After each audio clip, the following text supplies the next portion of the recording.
말씀으로 초대합니다.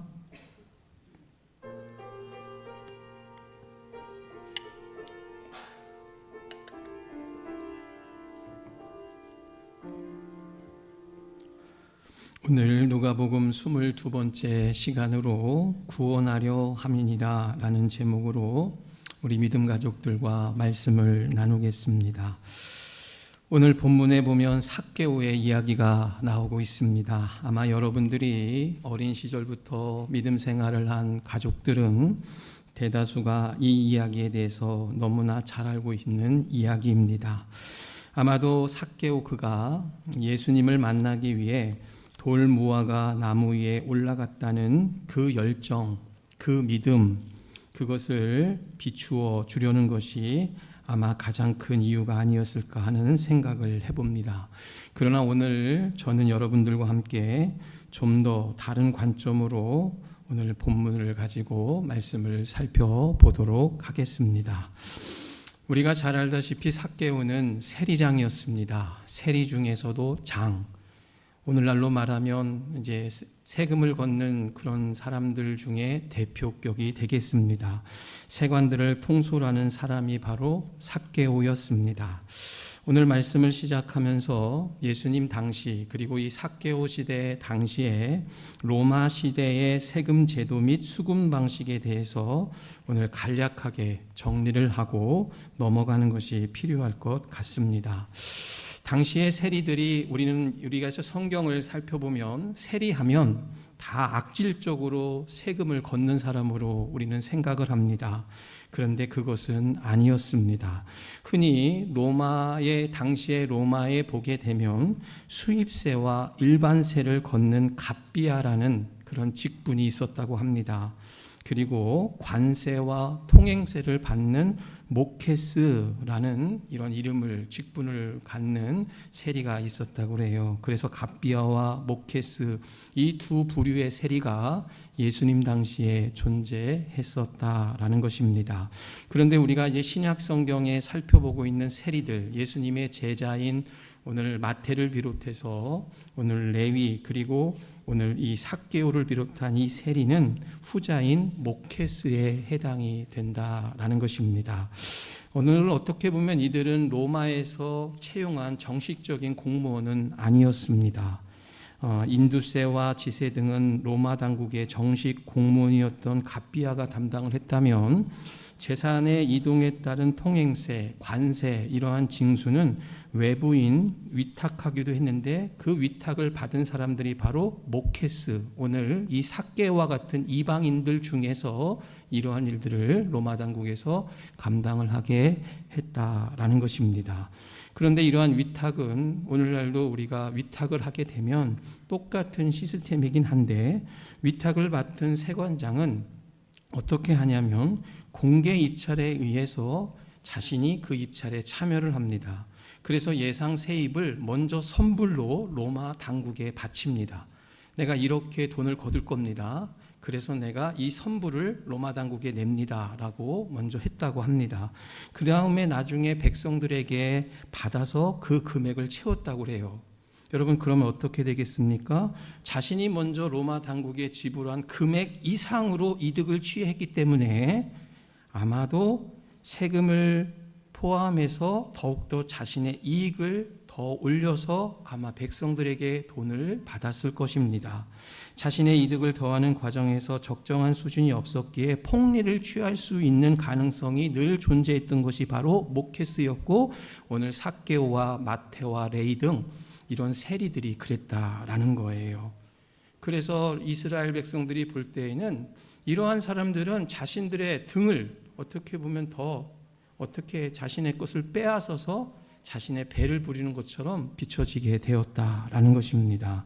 또한 이러한 세리들은 유대인이었습니다. 그러나 유대인들이었음에도 불구하고 이방인들과의 접촉을 일삼고 로마에 협력하는 것처럼 비추어졌기 때문에 이스라엘 사람들에게도 매우 부정한 사람으로 인식되어 있었다라는 것입니다. 당시 유대인들은 자신들이 낸 세금을 가지고 자신들을 억압하고 있는 로마에게 도움을 주는 것으로 인식하고 있었기 때문에 세금을 내는 것 자체도 하나님 나라에 대적하는 일이라고 생각하는 이스라엘 사람들도 있었다라는 것입니다. 이러한 삶을 살고 있었던 삭개오였다라는 것입니다. 2000년 전 이러한 세리장으로서의 삶을 살아가고 있었던 삭개오. 어느 날 그가 살고 있었던 여리고성에 예수님이 지나가신다는 소식을 그는 듣게 되었습니다. 그는 예수님께 무척이나 궁금했던 것 같습니다. 오늘 3절 말씀에 보면 그가 어떤 사람인가 하여 라고 기록하고 있습니다. 예수님에 대한 소식은 분명히 그도 들었을 것입니다. 저 갈릴리 지방에서 하나님 나라 복음을 전하고 가난한 자들, 억압한 자들, 병든 자들에게 복음을 전하면서 그들에게 위로를 주시고 소망을 주시고 다시 치유를 주신다는 예수님, 그 예수님이 지금 오늘 삭개오가 살고 있는 여리고를 지나간다는 거예요. 그래서 그도 매우 궁금했던 것 같습니다. 어떤 사람인가 하여. 그러나 삭개오는 예수님 앞에 나아갈 수 없었습니다. 그는 평소 체면도 있었을 것입니다. 또한 많은 인파들 가운데 둘러싸여 있던 예수님을 가까이 할 수도 없었습니다. 그렇다고 그 인파들이 세리장 자신을 위해서 비켜줄 일도 없었습니다. 그는 분명 키도 작았습니다. 뒤에서 저 멀리에서 예수님을 볼 수도 없었습니다. 그래서 그는 방법을 간구합니다. 그것은 바로 그의 옆에 있었던 돌 무화과 나무 위에 그가 올라가서 예수님을 보는 것이었습니다. 여러분, 삭개오의 열정을 보십시오. 여러분, 우리가 예수님을 만나기 위해서는 이러한 삭개오와 같은 열정, 우리가 매일 교회학교 시절부터 살펴본 이야기지만 삭개오는 예수님을 그토록 궁금했습니다. 어떠한 자일까? 저분이 저런 이야기를 들었는데 어떠한 사람일까? 오늘 우리는 과연 예수님에 대해서 그런 물음을 갖고 예수님에 대해서 알려고 하고 계십니까? 그때 삭개오 앞에서 예수님이 서십니다. 그러면서 삭개오를 먼저 쳐다보시고 말씀합니다. 삭개오야 내려오라. 삭개오야 내려오라. 그리고 유하겠다라고 말씀합니다. 예수님께서 삭개오의 집에 유하겠다라고 말씀하시는 것은 이것은 해야 한다라는 강력한 의지적 표현이래요. 이 원어적으로 보면 유하겠다라는 것은 나는 너희 집에 너가 허락하지 않아도 갈 거야. 너가 허락하지 않아도 나 너희 집에 갈 거다. 여러분, 삭개오를 보십시오. 예수님은 자신은 예수님에 대해서 들었습니다. 그런데 예수님이 자신을 알아요. 그런데 그 예수님이 자신의 집에 가서 오늘 유한답니다. 그런데 유하는 것도 묻는 것이 아니에요. 제안하는 것도 아닙니다. 나 너희 집에 갈 거야. 준비해.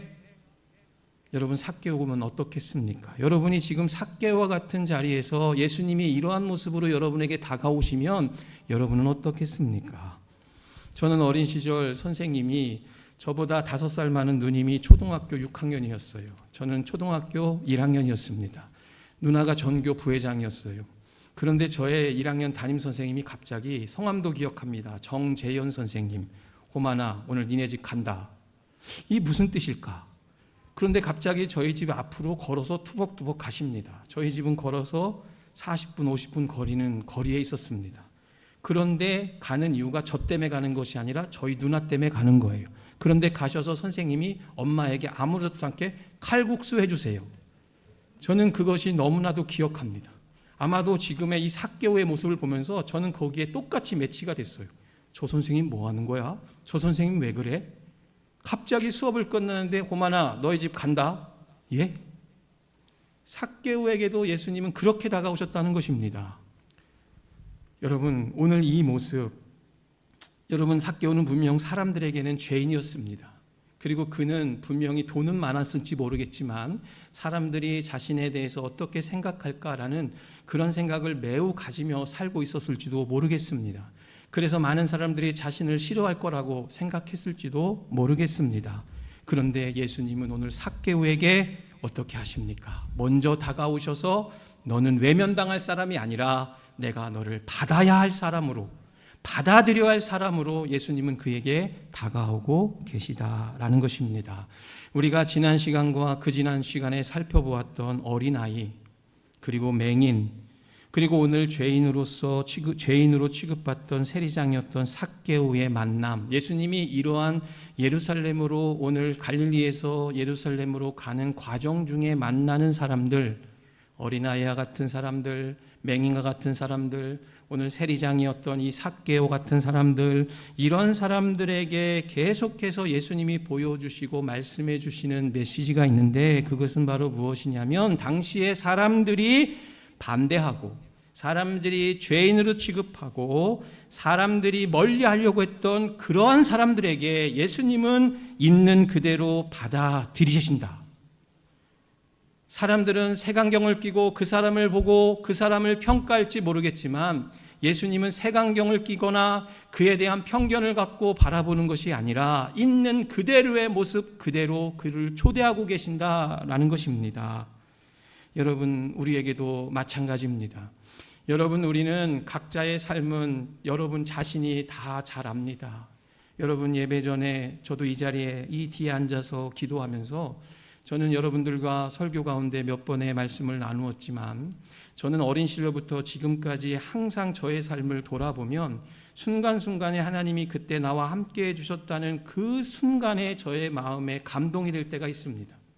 지금만이 아닙니다. 저의 어린 시절부터 유치, 어린이부, 청소년, 청년, 성인이 돼서 결혼을 하고 지금까지 오는 모든 과정 속에 나라는 연약한 존재에게 하나님이 죄 가운데 깊은 수렁 가운데 빠질 수밖에 없는 유혹 가운데 있었지만 그래도 하나님이 나를 붙잡아 주셔서 오늘 이 자리에 나를 세워주셨구나, 나를 있는 그대로 받아주셨구나 라는 고백이 오늘 내 마음에 넘치게 되고 그때 나도 모르게 내 마음에 울붓듯 일어나는 하나님을 향한 감동과 감사가 넘치는 것을 저는 보게 되었다라는 거예요.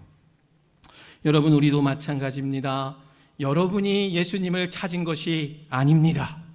삭개오가 예수님을 찾으려는 마음은 있을지 모르겠지만 여러분, 분명한 것은 오늘 예수님이 우리를 먼저 콕 지명하여서 불러주신 줄 믿습니다. 그리고 그 예수님은 우리의 다른 여러 조건을 보지 않으십니다. 사람들은 우리에게 조건을 볼지 모르겠습니다. 심지어 가장 친하다고 하는 친구도, 심지어 부모님조차도 자녀를 향해서 있는 그대로 보지 못하는 지금의 우리의 현실 가운데 예수님은 그가 가지고 있는 외적인 환경을 가지고 그를 평가하지 않으십니다. 그저 있는 그대로의 모습 그대로 받아주시는 분이 바로, 받아주셨던 분이 바로 예수님이셨다라는 것입니다. 오늘 삭개오는 그러한 은혜를 입었습니다.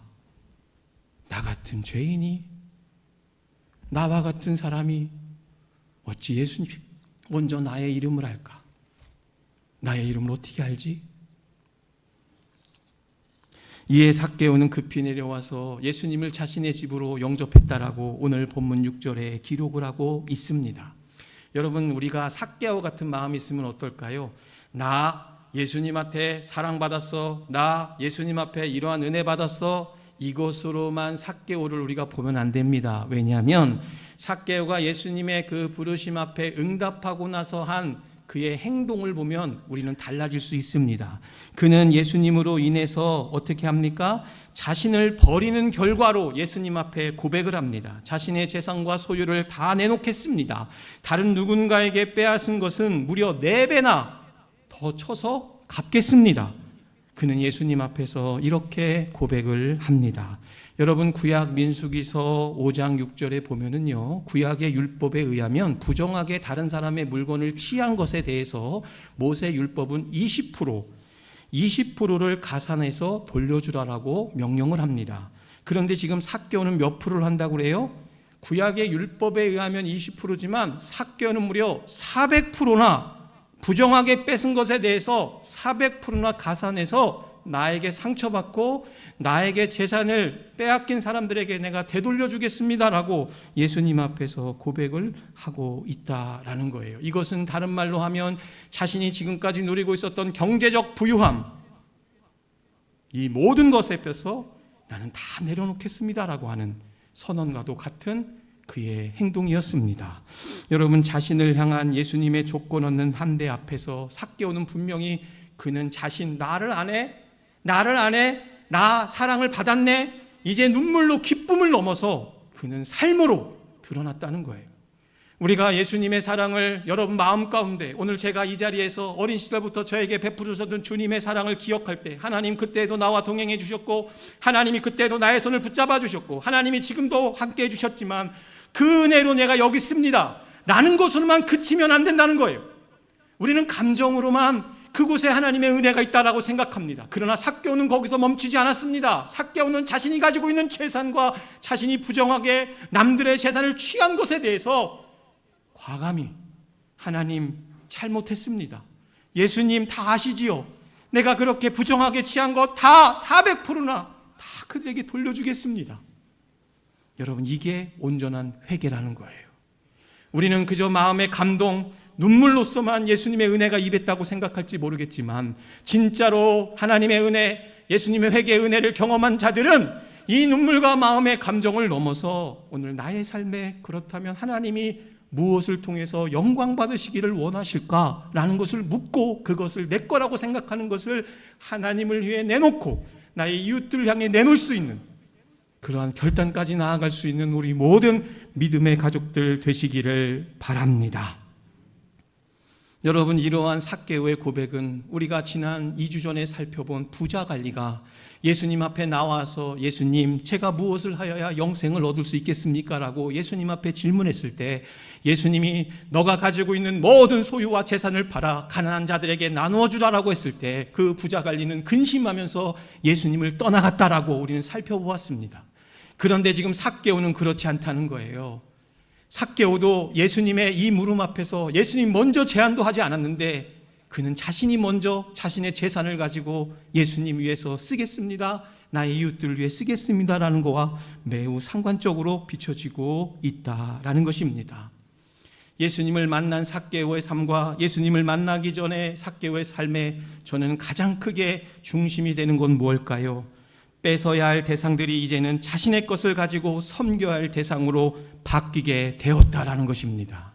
그동안에는 모든 이스라엘 백성들의 재산을 어찌됐든 내가 이익을 위해서 더 뺏어야 됩니다. 더 악착같이 그들의 재산을 뺏어야지 내가 더 잘 살 수 있습니다. 그런데 이제 예수님을 만나고 이제는 뺏어야 할 대상이 아니라 이제는 나의 것을 가지고 그를 위해 섬기는 데까지 삭개오는 나아가고 있다라는 것입니다.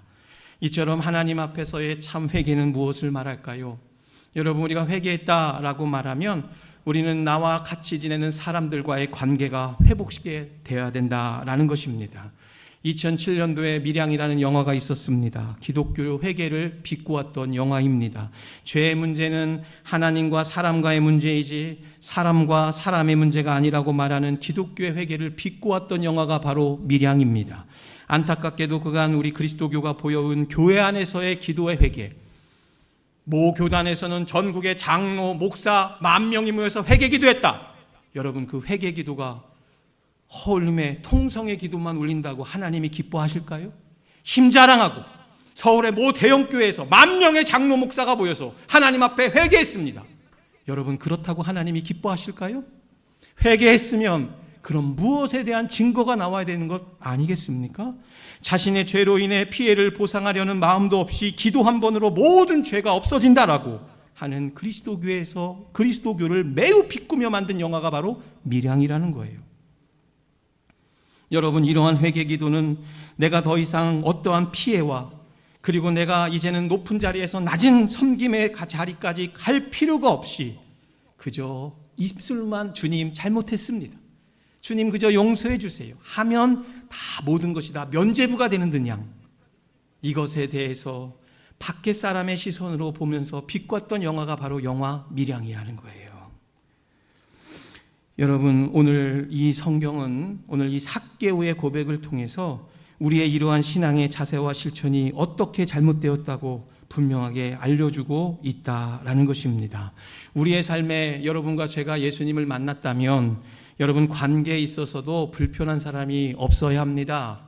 여러분 혹여 그 사람은 나를 불편할지 모르겠지만 나는 그 사람에 대해서 불편할 필요가 없습니다. 왜냐하면 먼저 손을 내밀고 그 다음은 하나님께 맡겼기 때문이라는 거예요. 여러분이 어떻게 볼지 모르겠지만 저는 먼저 사과하는 사람입니다. 참으로 마음이 약한 사람이죠. 사과를 왜 합니까? 그럼 부부싸움 하면 그러죠. 뭐가 잘못했는데 라고 한다고 하잖아요. 근데 저는 지금까지 부부싸움하고 나서 밤을 넘긴 적이 없습니다. 제가 자존심이 없는 사람이라 그런지 모르겠지만 저희 아내한테 내가 잘못했어 라고 넘어갑니다. 그런데 이 잘못도 진짜 잘못해서가 아니라 우리 딸이 그럽니다. 아빠는 지금 아빠 마음 편하려고 잘못했다고 하는 거지. 맞습니다. 그러나 여러분, 그것도 맞지만 불편하면서는 잠이 안 와요. 물론 시간을 주는 것도 좋습니다. 서로의 관계에서 조금 시간을 두고 생각하는 건 매우 중요하지만 때로는 시간이 너무 길어지면 더 오해가 생길 수도 있습니다. 여러분, 이 자리에 있는 믿음의 가족들 여러분, 마음이 불편한 사람이 있으면 여러분 그저 애써 외면하는 것도 물론 중요할 수 있습니다. 나에게 도움이 되지 않으면 외면하는 것도 좋습니다. 그러나 우리가 예수님을 만났다면 오늘 삭개오가 자신이 가져야 할 빼앗아야 할 대상들을 섬겨야 할 대상까지 나아갔다고 우리가 본다면 하나님을 만난 회개의 참 의미는 내가 먼저 손을 내밀고 받든 안 받든 그것에 대한 선택은 그의 손에 달린 거예요. 그런데 우리는 그것도 하지 않습니다. 왜 그럴까요? 우리는 예수님 앞에 그저 오늘 삭개오처럼 아무 조건 없이 사랑을 받고 긍휼을 입었는데 우리는 그 사람이 내 기준에, 내 마음에, 눈에 들지 않기 때문은 아닐까요? 오늘 말씀을 좀 정리하면서 마치려고 합니다. 사랑하는 믿음 가족 여러분, 예수님은 지금 예루살렘으로 가시는 길목에 오늘 삭개오가 살고 있는 오늘 이곳, 오늘 여리고에서 삭개오를 만납니다. 어떻게 보면 십자가를 짊어질 그 길이 점점 가까워지고 있는 과정입니다. 갈릴리에서 시작해서 여리고 이제는 예루살렘으로 예수님은 가시는 길목입니다. 이 십자가를 지시기 위해서 가시는 예수님께서 지속적으로 하시는 일은 딱 한 가지입니다. 여러분 무엇입니까? 제가 여러분 이제 계속해서 말씀을 살펴보고 있는데 딱 한 가지, 그것은 바로 구원입니다. 세상에서 배척당하고 세상에서 죄인이라 생각하는 사람들을 조건 없이 하나님 나라 구원의 잔치로 초대해 주십니다. 그리고 그들을 구원받은 자들로서 하나님 앞에서 참 회개를 하도록 안내해 주십니다. 예수님은 이러한 모습으로 오늘 마지막 예루살렘의 길을 걸어가십니다. 우리에게도 마찬가지입니다. 예수님이 여러분 우리에게 지금 무엇을 안내하고 계실까요? 여러분 우리 모두는 예수님께 환대를 받은 자로서 이제는 내 자신이 아니라 하나님의 은혜를 입은 자로 구원을 받은 자로 하나님 앞에 내가 어떻게 살아가야 하는지를 예수님은 지금 우리에게 말씀해 주고 계십니다. 그러나 우리가 여기서 오늘 말씀 가운데 한 가지 중심 주제를 더 살펴보려고 합니다. 그것은 바로 예수님께 이러한 구원, 하나님 나라 구원을 받은 자들의 반응이에요. 인생 가운데 예수님께 지명을 받아 모든 우리의 인생의 모든 삶을 예수님 앞에 환대받고 그랬을 때 우리는 이제 과연 어떻게 살아야 하는가 하는 질문에 대한 오늘 그들의 대답일 수도 있겠습니다. 여러분 맹인은 어떻게 했습니까? 맹인은 그의 눈을 떠졌을 때 어떻게 했죠? 말씀을 드렸습니다. 18장 43절에 어떻게 했습니까? 맹인이 자기의 눈을 떠졌다고 했을 때 거기서 기뻐했다고 했습니까? 아닙니다. 그는 자신의 눈을 떨어주신 예수님의 십자가의 길을 뒤를 따랐다라고 말씀을 나누었습니다. 오늘 삭개오는 어떻습니까? 예수님이 이 구원의 초대 앞에서 그동안의 자신의 욕심과 죄로 쌓아 올렸던 재산에 대해서 스스로 파산을 선고하고 가난한 자들을 섬기기로 그는 결단합니다. 여러분 이렇게 하나님의 구원, 하나님 나라의 구원을 선물로 받은 자들은 분명히 그에 대한 반응이 있어야 됨을 오늘 본문은 우리에게 말씀하고 있습니다. 오늘 우리 성경은 여러분 꼭 기억하십시오. 어렵고 오묘한 이야기를 하고 있는 것이 결코 성경이 아닙니다. 내가 구원받았다, 내가 회개하였다, 내가 하나님 안에서 참된 인생의 의미를 찾았다라고 말한다면요, 오늘 맹인과 삭개오와 같이 하나님의 구원의 기쁨과 감격으로 변한 삶을 내가 오늘도 살아가고 있는가? 여러분 이것을 여러분이 물어봤을 때 맞다라고 하면 여러분 진짜 구원받은 자이고 진짜 회개하는 자인다는 것을 고백합니다. 나 구원받았어. 입술로 구원받았다. 나 회개했다. 눈물로 회개했다. 라는 것으로만 그치는 것이 아니라 오늘 이 구원의 기쁨과 감격으로 내가 과연 세상에서 보여지는 세상의 기준이 아니라 하나님이 주시는 기쁨과 감사로 내 삶이 변화되고 있느냐, 그 길을 따라가고 있느냐, 맹인처럼 예수님의 길을 따라가고 있느냐라고 여러분 질문해 보면 알 것입니다. 구원을 얻은 자들, 구원의 참 기쁨을 아는 자들은 세상의 작은 것에 연연하지 않을 것입니다. 왜냐하면 세상을 창조하시고 운행하시는 하나님께서 나를 직접 지명하여 당신의 현존 앞으로 나를 초대해 주시는데 무엇이 두렵겠습니까? 내가 너를 지명하여 불렀다라고 말씀합니다. 내가 너를 지명하여 불렀나니 너는 내 것이다 라고 말씀하시는 그 주님의 사랑 앞에 과연 우리는 무엇을 준비해서 드리겠습니까? 여러분, 우리 믿음 가족에게 제가 바라옵기는 여러분, 우리 예수 그리스도께서 우리의 욕망을 더 증식시키기 위한 수단으로 여러분 삼지 마시기 바랍니다. 우리 한국교회가 이렇게 지탄받는 가장 큰 이유가 뭔지 아십니까? 우리 그리스도인들이 왜 세상에서 힘이 없는지 아십니까? 예수님의 길은 따라가지 않으면서 예수님을 통해서 자신들의 욕망을 더 얻으려고만 하기 때문에 문제가 되는 거예요. 이것은 복음입니다. 여러분, 예수님을 통해서 자신의 욕망을 얻으려고만 더 채우려고만 하는 그러한 자들로 우리 성도들은 서지 않기를 저는 간절히 기도합니다. 죄는 돌이키지 않은 채 그저 죄책감만 피하려는 도피처로 삼는 수단이 되지 않기를 바랍니다. 여러분, 죄는 돌이키지 않고 그저 예수님이 나의 죄를 위해 십자가에서 돌아가셨다, 이거 하나로만 그저 모든 것 다 해결된 게 아니에요. 우리가 죄를 회개했으면, 예수님이 십자가에 못 박으셔서 우리의 죄를 위해 대신 돌아가셨으면 이제는 우리가 삶을 변화시켜서 다른 길로 가야지만이 예수님을 두 번 십자가에 못 박지 않게 하는 것입니다. 그러나 우리는 계속해서 예수님을 십자가에 놓고 우리가 우리의 망치를 들고 예수님을 계속 더 십자가의 고통을 당하게 하고 있는 모습으로 살아가고 있지는 않은지요. 여러분, 또 한 가지 제가 여러분들에게 말씀드립니다. 내 마음이 무거울 때, 내 마음에 우울할 때 이런 정도의 감정 정도만을 해결해 주시는 분으로만 예수님을 바라보지 않기를 바랍니다. 예수님은 우리가 여기는 제가 그저 눈물을 흘리고 내 마음 힘들 때 예수님 앞에 나오면 예수님이 다 받아주시는 것 충분합니다. 그런데 여러분, 그것을 넘어서야 됩니다. 여러분의 삶을 있는 그대로 다 받아주신 게 바로 구원이라고 말씀을 드렸어요. 여러분, 우울한 감정도 우리의 삶 전체에 포함되어 있습니다. 여러분, 제가 수요예배 때 말씀을 나눴습니다. 저는 구원관이 이렇습니다. 내가 구원받았다, 송호만이 구원받았다라고 고백한다면 송호만의 어린 시절부터 지금까지의 인생과 앞으로의 모든 인생을 하나님이 받아주신 것이 구원받았다예요. 그렇다면 그저 나의 작은 감정에 휘둘리면서 그거 위로받으려고 내 원하는 소원 하나 이루려고 주님 앞에 나와서 매달리는 것, 그 정도로 하나님을 믿으면 여러분, 우리 하나님을 얼마나 그 많은 코끼리가 있는데 장님이 가서 코끼리 뒤에 꼬리 붙잡고 꼬리 붙잡으면서 코끼리를 안다라고 하는 거랑 똑같다는 거예요. 그러나 우리가 하나님의 이 구원의 놀라우신 섭리와 그 큰 무한한 하나님의 사랑을 안다면 작은 것에 낙심하거나 작은 것에 대해서 안절부절하는 것이 아니라 하나님이 얼마나 위대하신 분인지, 하나님이 어떻게 나에게 일을 하고 계신지를 우리는 고백하게 된다라는 거예요. 나의 모든 것에 조건 없이 받아주신 그 구원하심을 통해 여러분, 이전까지의 나의 삶을 완전히 새롭게 변화시킬 수 있으신, 그래서 새로운 삶으로 나를 안내해 주실 나의 삶의 온전한 주인 구원자로 예수님을 온전히 모셔드리며 살아갈 수 있는 우리 모든 믿음의 가족들 되시기를 바랍니다. 나는 조건 없이 그 사랑을 입었습니다. 여러분도 조건 없이 그 사랑을 입었습니다. 여러분, 제가 이번에 영성지도를 하나 받고 있습니다. 이 영성지도라는 것은 저에 대해서 이렇게 이야기를, 저런 이야기, 이런 이야기를 하면서 이제 목회자와 이런 이제 안내를 받는 하나의 프로그램을 제가 하고 있습니다. 그런데 저는 제 자신을 볼 때 매일매일 저의 지나온 과거 때문에 하나님 앞에 더 나아가지 못하는 저의 모습을 보게 됩니다. 나라는 존재가 이러한 하나님의 구원과 사랑 앞에 나아갈 수 있을까? 그것이 계속해서 저를 막고 있는 것을 보게 됩니다.